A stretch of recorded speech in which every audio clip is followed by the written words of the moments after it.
Sebanyak 780 anggota Panitia Pemungutan Suara, atau PPS, terdiri dari 450 laki-laki dan 330 orang perempuan yang akan bertugas pada pemilihan umum atau pemilu tahun 2024 mendatang resmi dilantik di Gedung Rumoh Agam Tapak Tuan, Selasa, tanggal 24 Januari tahun 2023.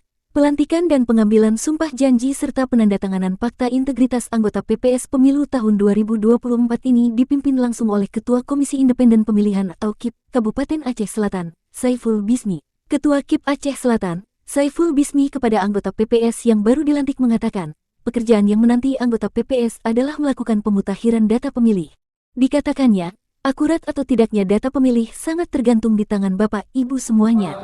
Karenanya dia mohon bekerja secara profesional, berintegritas dan mengutamakan kepentingan negara dibandingkan kepentingan pribadi. Selain itu, Saiful Bismi berharap kepada PPS yang baru dilantik bisa berkoordinasi dengan Kepala Desa dan Bawaslu di tingkat desa. Sementara itu, Bupati Aceh Selatan, Tengku Amran dalam pidatonya mengatakan, pemilihan umum tahun 2024 merupakan wujud pelaksanaan kedaulatan rakyat untuk 5 tahun ke depan.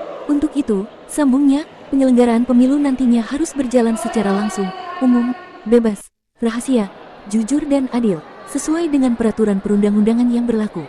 Disebutkannya, suksesnya penyelenggaraan pemilu diharapkan tidak hanya dari segi prosedural semata, tetapi juga sukses dari segi substansial.